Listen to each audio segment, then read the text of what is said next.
Ben dünənləri özüm Facebook səhifəmdə futbolçu Cavit Hüseynovun haqqında bir xəbər, video xəbər olub.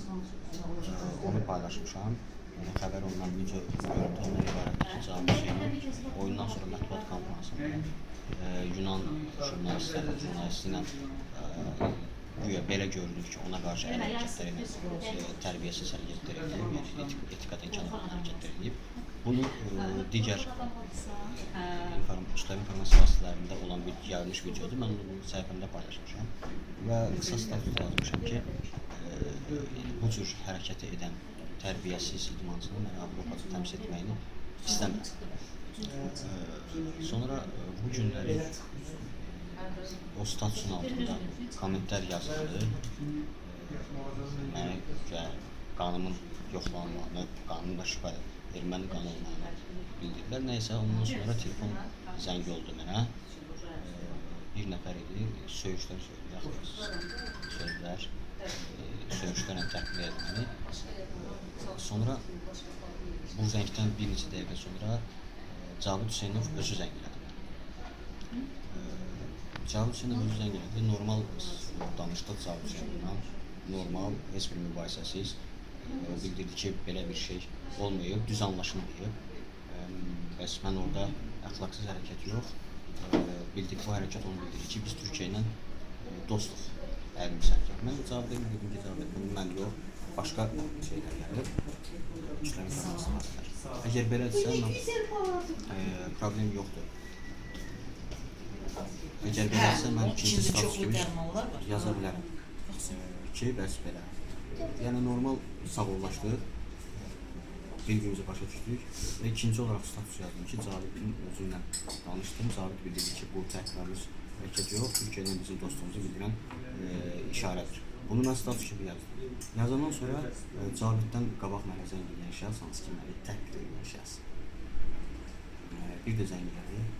Mənə bildirdi ki, bayaq əsəbi idi, söyüş söylüyor. Cavid mənə zəng edir ki, sənə zəng edim, səninlə görüşüm, çay süfrəsində. Dedim ki, heç yoxdur ki, zəng eləmişsənsə, dəs edər. İsrar elədi ki, yenə də deyir Cavid mənə zəng elədi ki, ondan görüş, əsəbi olmuşam, söyüşəm.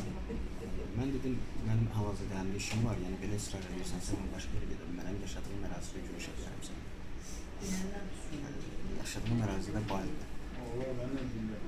Gəldik, zəng vurdu, yaşadığım yerə yaxın bir yer, bayıl market deyilən yer, küçənin bir dəqiqə xatırlanmır.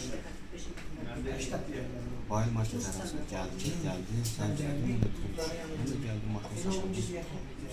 Maşından düşdüm, maşından düşən kimi bir nəfər idi, əl uzadıb görüşdüm. Elə əl uzadıb görüşən kimi kənardan 6-7 nəfər özü kimi idmançı formalı şəxslər. Amma onu da bilirim ki, bunlar özləri də futbolçular. Çünki Facebookda onların profillərinin şəkilləri var, futbol oynayan şəkillər. Komanda futbol geyimində statı. Mən bildiyimə qədər futbolçular. Yenə dedim, salam verəm, əl uzadıb sağlaşan kimi yanından, yəni üz yox, böyürdən bir nəfər sol qulaq yüzü zərbə edirdi və mən yıxıldım. Yıxılmağımdan ağzım, yəni başım aşağıda, amma ayaqlardan görürəm ki, 6-7 nəfər adamdır, yəni ən azından 5 nəfərdən çox. Yəni təpiklə, müştəri nahiyyələri.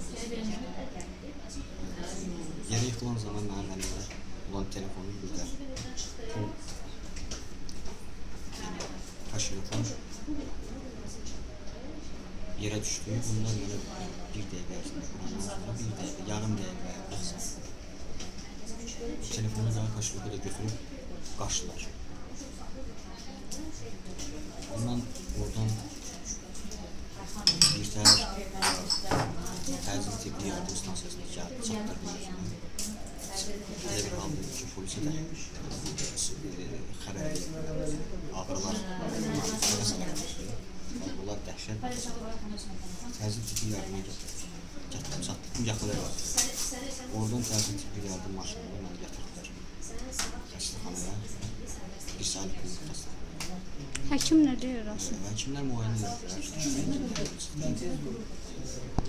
Bir neçə qabırğamda, hardasa 104 qabırğamda sınıqlar var. Bir qabırğamda bir neçə sınıqlar var. Ümumilikdə bir 4 qabırğamda sınıqlar var.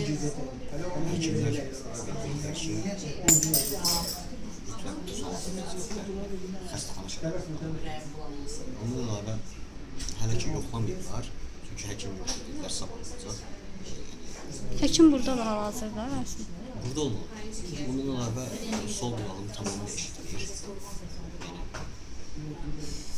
Sağ qulağını tuturam, eşitmə yoxdur qulağında. Düzdür, yoxlamadılar onu. Dedilər, həkim aparat, rengin aparatı sabah olacaq. Amma qabırğalarında çoxsaylı sınıqlar var. 100-2 zəng gələdiniz. 100-2-yə müraciət eləmişəm. Özüm şəxsi eləmişəm, amma onun da əlavə həm burada, həm də təhsil yardımda bunu qeyd edirlər. Amma hələ ki, polisin və polisin silmələri saxlayacaq. İlk əlaqə saxlayacaq. Onu da qeyd edim ki, mənə zəng edən şəxs özünü Cavid Hüseynovun bibisi oğlu kimi təqdim edir. Yəni, mənə elə gəlir o bibisi oğlu olmasa da, o Cavid Hüseynovla əlaqəsi olan olur. Çünki mən əvvəl onunla, sonra Cavid Hüseynovla, üçüncü dəfə onunla danışanda o bildirdi ki, Cavid Hüseynov səninlə danışıb və mənə bildirdi ki, səndən görüşüb. Yəni, onun ən azından Cavidlə mənim arasından telefon danışığından xəbəri var.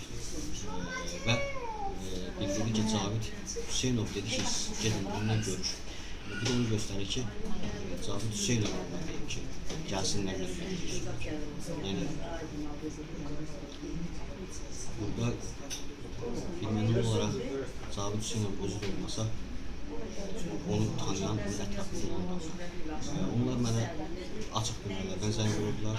Hal-hazırda telefon mənim əlimdə olmasa, olmadığına görə mən onun nömrələrini xatırlamıyorum. Amma hər halda açıq nömrələr. Bu qədər.